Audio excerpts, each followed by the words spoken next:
Hey, friends. Hope y'all are having a good day so far. I want to just say this.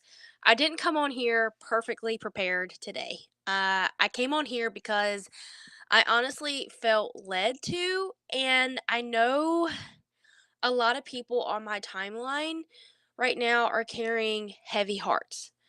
Some of us have lost a loved one, a spouse, a family member, a friend, or even coworker, and some of us are grieving things that aren't talked about enough. Seasons ending, identities changing, and chapters closing that we didn't expect. And so grief looks different for everyone. It doesn't always show up as tears. Sometimes it does show up as tears. Sometimes it shows up as exhaustion, anxiety, numbness, or honestly just feeling off. And grief doesn't have to have a timeline, especially when loss happens right around the holidays or near the end of the year. And so I want to say this clearly today. Grief does not mean God left you, okay? Grief means love was real. And God is not uncomfortable with your grief, and he doesn't rush it. He meets you right in it. And I one of the things that I just keep hearing, and I heard it yesterday, is that Psalms 34 chapter 18 says, the Lord is close to the brokenhearted and saves those who are crushed in spirit. And this reminds me that not after you're healed, not after you've figured it all out, like it means like right here, like right now. Like if you're dealing with grief, you're dealing with loss, you're dealing with heartache, it means that you do not have to have it all figured out, okay? You can be present in the moment, but God is right there with you. And one of the things that I will say is, I've learned this year that obedience and grief can exist at the same time. And God can ask you to let go of things while your heart is still healing. Closing chapters doesn't always feel peaceful. Sometimes it feels really confusing. Sometimes it feels really painful. But just because God is closing a door for you doesn't mean he's punishing you. Sometimes he's protecting you, sometimes he's preparing you. And if you're watching this and you feel behind or tired or unsure of how you're supposed to move forward when your heart still hurts, I want you to hear this, that you're not behind. You're just being held. And with you being held, you're also being shaped. And God is not done with your story. And I've seen how God brings people together through shared loss, connections I didn't understand at first, people that I never expected to meet, has shown me that there is still hope after loss. There is still love, there is still purpose, and healing was never meant to happen alone. And, you know, Jesus never promised we wouldn't grieve, but he promised we wouldn't grieve without hope. If all you can do right now is lean into him quietly and imperfectively, that is enough. Like you don't have to you are doing enough. If you're leaning into the word, you're leaning into journaling, leaning into praise and worship music, you're leaning into it, maybe you're leaning into community. Maybe that is your enough right now. And a lot of times um I think, going back a few months ago, I made a post earlier today, but going back a few months ago, meeting Micah honestly has been a blessing in disguise for me because of just meeting her and hearing her life through the widow walk and hearing how she is, how, she found her husband, how she became a widow. She has two beautiful children, how the widow walk began and where it's at right now. And, being able to walk alongside with her and just capturing the events that she's been doing here lately. And I want to take a step back for a second. So I was able to go to the Widow Walk Christmas party, and in the moment that I was capturing, everybody sitting and eating and talking, and Santa was there, taking pictures. Sorry, I'm a little stuffy, a little under the weather, so if I'm like sniffling, I apologize. But I really wanted to keep up here to get up here and talk about this because I I it wasn't planned. It wasn't planned to meet Micah. It wasn't planned to, take content for the Widow Walk. It just kind of happened, and I believe that God did that on purpose. And he did that on purpose because I feel like for me right now in my walk of faith and where I'm at with journaling and where I'm at with digging deeper into the word, I personally feel that it is helping me understand. It's helping me to get more of a clear picture, um, and to see the light even through the darkness, and to see the light that these men and women has lost a spouse, so they have lost a loved one, and they have come together in this community with the Widow Walk, and they're talking, and there's tears, there's laughter, there's hope, there's joy. And I just, like, when I was capturing all this, a couple weeks ago, I was like, wow, like, this is absolutely incredible. And again, I'm very thankful that I'm married, my husband's still here, and I get to see this through a different lens. I get to see this through a lens of acknowledgement that there is another world out, not another world, but there are people that do experience this. And I am fortunate, that I have not experienced this, but there might be a day that I will. I don't know. But one of the things that I will say is that I feel like God has has a purpose for all of this, and I've told y'all before over and over again that I really don't know what my what next is in my life. I just know that I'm staying trusting in him, and trusting in with me being a mom, and me, helping the Widow Walk with capturing for her social media, and just leaning into the word more, and just having my friend Bree, my friend Sarah, my friend Summer, like meeting women that I haven't met before through doing the In His Presence events, with the eHub building, shout out to Entree Community.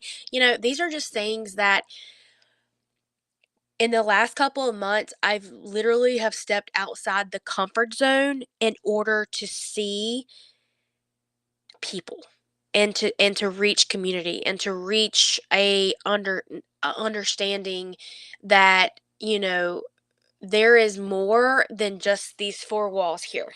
Okay. And so again, this is just I don't want to get too far off of what I was trying to talk about today, but I'm just really I'm sitting here, and I'm just really thankful about all the things that I have experienced within the last, I would say honestly, the last 3 to 4 months, because it has opened my heart more, and it's actually softened my heart more. I don't feel as rushed. I feel more at peace. Again, y'all, like I'm in Job right now. Like I'm reading in Job right now, and my mind is like, whoa, like again, I've never read Job all the way through. So there are things that I'm reading, and I'm like, man, like you know, I don't know if I could ever walk through what he walked through, but I know that there's going to be light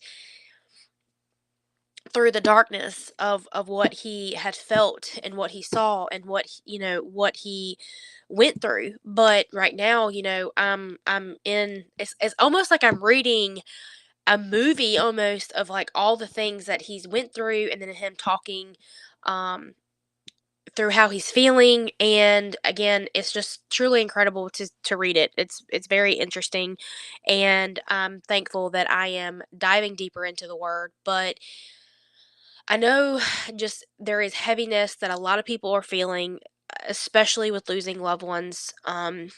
And grief can just hit randomly. But one of the things that I will say is that I have just had just an incredible experience with being on the outside of the widow walk, but also being inside the widow walk. So, like, from what I mean by outside the widow walk, like, I mean, like, capturing, videos with Micah, and capturing, just, the events and things, and just seeing a different perspective on the widow walk. But also internal means that I'm also involved. Like, I'm also seeing, I was also taking pictures of widows and widowers, and I was also seeing that these widows and widowers were married after their loss. And so, some of them were not, but I just know that as long as we lean into him, into Jesus, and as long as we are um putting our trust into him, even when sometimes it doesn't make sense and we question, as long as we have trust in him, there will be a peace that we cannot explain. There will be a peace that we as flesh cannot explain. And so I just want to just say, like, if this resonates with you, today, all you have to do is just comment hope or trust. Not for me, but just a reminder to yourself that God is still near. And so I just, I want you to know that there is still love, and there's still purpose, and there are still connections that can happen even after loss. And there's community even after loss. And I'm a shout out the Widow Walk, because I've been walking alongside the Widow Walk the last few months, and walking alongside with Micah, seeing this through a different lens. So if you know someone who has, experienced loss with a spouse, and seeking, community, especially here locally, the Widow Walk is right, right in the heart of Franklin. And they have meetings. I have to get up with Micah, but I think it's the first Saturday of every month. I could be wrong, but I have to double check. But they get together at the Hunterdale Fire Department. And I am just so incredibly blessed that, again, God opened up the door for me to meet Micah. I really do believe that. I don't want to get emotional, but I'm just so thankful. So thankful for the connection that that, again, my friend Emily from Cathara Spa in Franklin, like, she was the one who led us in that connection. Like, she was like, "Gosh, you really need to meet Micah. Y'all need to talk. Y'all need to connect." And I'm just so thankful for Emily also, because she also gets credit for allowing us to meet, because she's a sister, because Micah's a sister in Christ. She's just an incredible person to be around. Her spirit, her just her voice. She's a singer. Some of the songs that I've been able to listen to from her, even capturing video content for Stable Faith, which was her new release in November, and then she did a new release in October of Coming Home. So if you have not seen that, her artist name through um, her music is Micah Noel. Noel was her maiden name. So make sure you go check her out. She's got Spotify, she's got YouTube, she's got Apple Music, and so she's just, I don't know, she's just an incredible person to get to know, and to meet. And I know she can't be everywhere at once, but I do believe that she does have a gift, and I do believe that she through the Widow Walk, and also meeting Judy. Judy also helps her through the widow walk. Meeting Judy and getting along, side with her and talking with her and just again, I just there's just so much goodness that is coming out of the widow walk, just in my perspective and what I'm getting from. But also I'm very thankful because again, this is incredible. Like me and Judy were actually just talking a couple weeks ago, and she has a flower farm. Who knew? Who knew? Micah told me about that, and then we started talking, and then, I told her about the Blooms and Blessings project that we do. That us local women and mom get together, and we do the Blooms and Blessings through, and so I'm excited to get my friend Katie to meet her. I'm excited to get my friend Barden to meet her. I'm excited for connections. I'm excited to have new flowers and new people to bring in flowers, and donate flowers for the Blooms and Blessings coming up in 2026, but also to know that there is just so much more life to live, and that there is hope even through loss, and that there is love even through loss, and that there is a another thing too. Like I was thinking about this not too long ago, because I'm just gonna be very transparent. I'm gonna be very real and very honest. Like, when I lost my grandfather, my grandfather was one of the one of the legends. Okay, one of the legends in Como, and he was very well known. He knew a lot of people. Okay, and he lived his life the way that he wanted to live his life. But one of the also things that's so cool about this is when I see this, even though him and I didn't really have that close of a relationship the older I got, but I do remember there's so many good memories that I do keep dear to my heart with him, and I remember a lot of childhood memories with him, especially when my mom and I moved back to North Carolina. And the things that I see is like, one of the things that when he passed, I kept asking myself, like, okay, Laura, like, what are you gonna leave behind? Like, when it's your time, what are you gonna leave behind for people to say? What's your legacy? Okay, and I keep reading in Job about integrity, and I keep reading about just different things in Job, but I just keep going back to, what will be my legacy?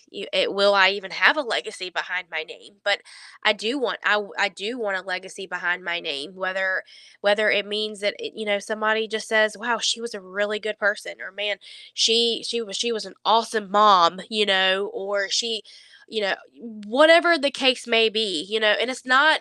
And I want to reframe this, because also I know there's probably somebody out there watching. They're probably like, "Well, Laura, like, that's silly. Like, why are you even thinking about this? You're 30. You're healthy. You're married. You have a child." I don't know. I just think about these things, and I put things in a different perspective, because I'm a grower. Okay, I like to learn. I like to grow through challenges. I like to grow through loss. I like to grow through, you know, XYZ. Okay. And, I'm going to be honest. Like, hold on. I got to get something to drink. But again, I'm so incredibly thankful for, I don't know, I'm just incredibly thankful for what 2025 has taught me, because there has been a lot of changes in my life the last couple of years. And, for those who have been like following me and just like just listening into like what I've been wanting to let go of, I am thankful that I've been so easy to let go of things in 2025, because I don't know what next is for 2026, but all I know is that it's going to be something good, and I'm excited for it, and I'm stepping outside the comfort zone. I'm stepping outside the box, and I am using my voice. I'm using my voice for whatever. But I do believe that, everyone has a story. And I do believe that not everybody wants to share a story. And I understand that. I get that.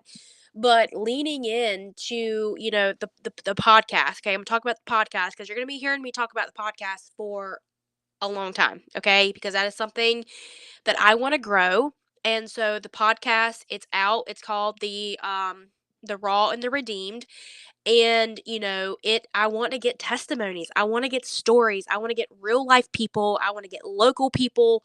I want to get moms, women, married couples. I want to get business owners. I want to really lock in this year coming up, and get local stories out there. But also, like, if you're someone who has a testimony that God has pulled you through something, like, I want to know. Like, I want to know that story. I want people to know that story, because God is so good, and He is good all the time, even through challenges. But I just know that leading into the Raw and Redeemed podcast, like, I just know that it it could be something big, it could not be, but I just know that I have to keep being obedient and leaning into that, because that is something that I have withheld within myself for the last probably 6, 7 years. Like, I've been wanting to do it for so long, and I've been holding on, I've been holding back on not doing it. And finally, I got the chance to do it. And I, got my friend Micah, and we did the first episode together. And I have like this like urge to like do another one, but I don't want to get so far ahead that I start experiencing burnout, because that's not what I want. That's not the end result of why I want to do the podcast. But the podcast would be something that is dear to my heart, but also talking with others and getting outside the four walls, and leaning into that. And if you haven't been following me, follow along. 2026 is going to be a good year. I have a feeling. Um, and I don't really like leaning into like the whole entire year being a good year, because I know, like, it's really true. Like, every 6 months, like, something happens, and it's like a shift. Life happens. But I just know that I just have to keep being obedient and leaning into the word, and being present in motherhood, and being present and with being a wife, and being present with diving more into social media with my lives, because I get so many messages from y'all saying, "I love your lives, like, continue to do them, like, don't stop doing them. I love hearing from you." And I'm nobody special. I'm nobody special. I just have a voice, and I want to share it, and I'm very thankful for it, because I will say this, and I'll say this to end this. If you knew the old Lorian, you don't know that. If you knew the old Lorian, you don't know the new Lorian. I will say this, because in the last 3 years, last 3.5 years, God has made a lot of changes in me, internally, but also he's softening my heart, um, and he's allowing me to see things that I didn't see before, um, but it's because I probably wasn't ready to see it. I wasn't mature enough to see it yet. And he's allowing me to see things, and to grow, and to get uncomfortable, and stepping outside the box, and leaning into what I feel like is purposeful, and I'm really excited. So, anyways, just follow along. If you haven't followed along on my YouTube channel, or Spotify, make sure you follow along on that. It's the Raw and the Redeemed podcast. And I can drop my handles below under this video once I click stop recording.